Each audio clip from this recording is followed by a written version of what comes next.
Hey everyone, this video is going to be comic book review, and I'm going to be reviewing two comics.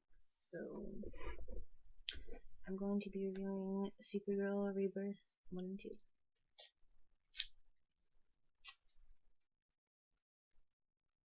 1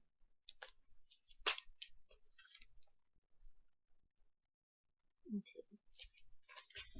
So, in Supergirl Rebirth, it starts off tying up loose ends from the New 52 series, which I have not read, but it ties up from Volume 6. It is a direct sequel to Volume 6 of the New 52 Supergirl series, and this is after Kara loses her power. She has to go into the DEO, which is the Department of Extranormal Operations, and they help her get her powers back.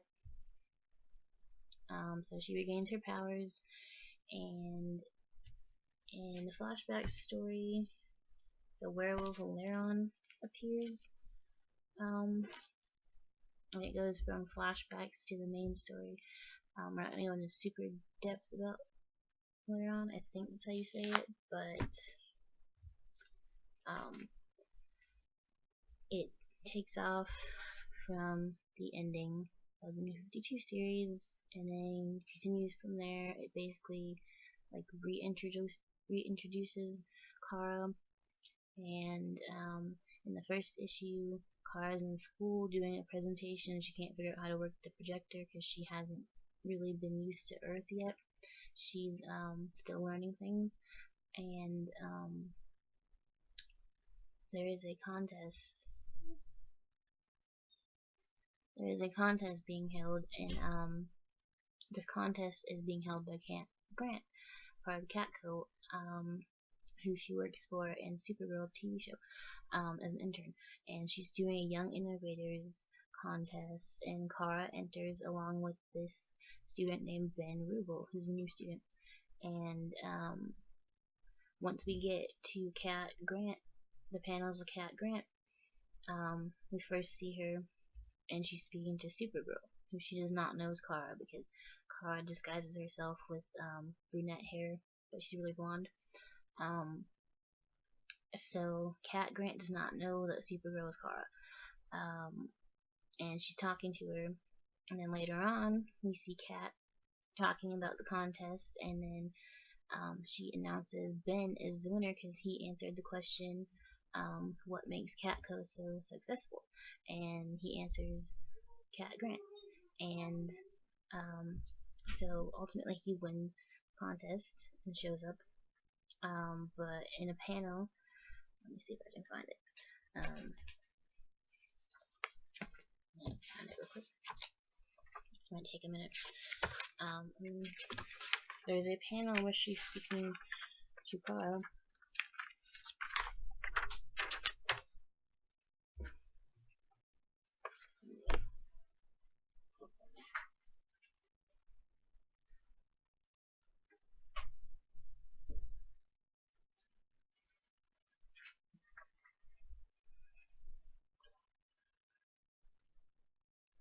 Anyway, there's a panel where she's speaking to Kara near the end. I believe. No.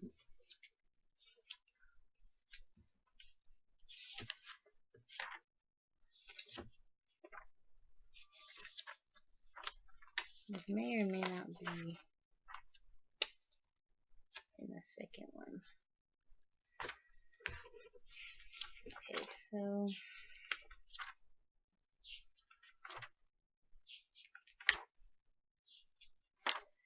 yeah, it's in the second book. So we're gonna go into that. I don't do comic book reviews that often, but I'm gonna start doing them. Okay, here it is. Right here, where she's speaking to Kara, and she says, "You're one of the smartest people in this building, but I saw you in here, you're about to speak, and you doubted yourself, and in that instant, someone else stole your moment. Life is about action. The minute you even begin to doubt yourself, you fall in with the herd." And Kat says, "Yet I felt the urge to pluck you from beneath the bison's hooves. I'm going to give you a rare second chance in my office tomorrow. Don't bring your angst." So I really like this part.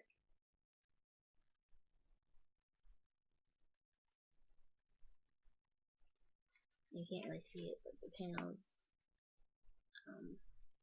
right there on the bottom. And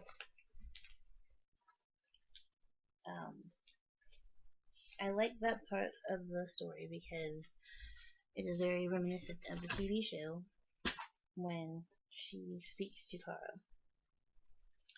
Like, Kat is that mean type of character, but she's also gives good advice to Kara. And I like that they have the elements from the TV show in these comics, so I do like them from the first two that I've read. I only have the first four. I'm very behind on my DC Rebirth because I haven't been able to pick up any comics in a long time, because they do get pretty expensive. But I'm going to catch up eventually, and I will review all of them. I'm going to try to get her new 52 series from Amazon as well, because I heard it was really good. But back to the storyline. So it's flashbacks and main story basically. As I said, it ties up the loose ends from the new 52 series. It reintroduces Kara. We see her dealing with learning to be on Earth and feeling like she doesn't fit in, and stuff like that. So very good. And also we see Kara's father, Zor-El, who is supposedly dead. He died from red kryptonite poisoning, and as did a lot of the other people in Argo City, which is where she used to live, on Krypton. That's what it says anyway. And so he died from red kryptonite poisoning, and but we see Cyborg Superman, who's right here.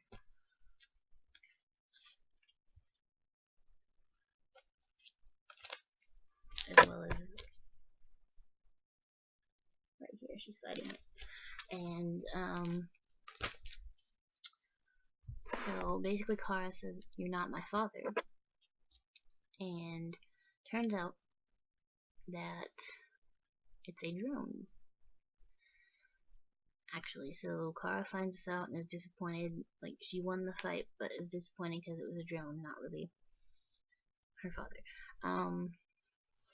It's a very interesting story arc. I believe it continues on from issue 2 to 3. I'm not exactly sure. I haven't read 3 and 4 yet, but once I do, I'm going to review them. And the art style is pretty cute.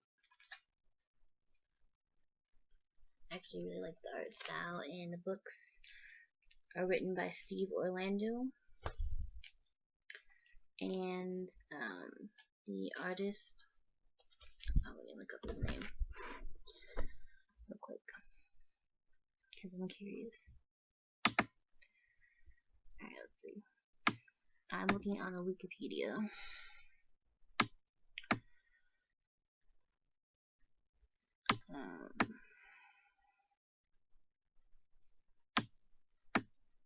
Let's see.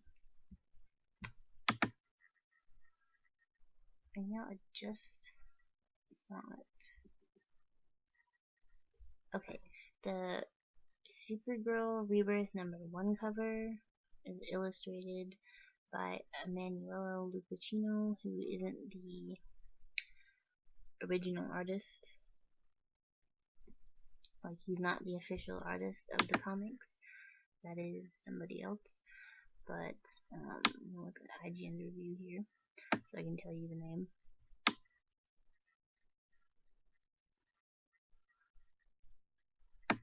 And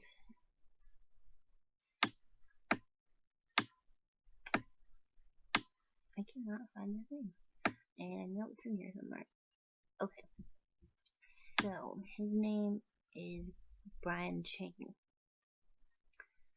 And he took over in September with doing the art. And the books are written by Steve Orlando, who did the DC Midnighter series, which was only 12 issues. It got canceled after 12 issues.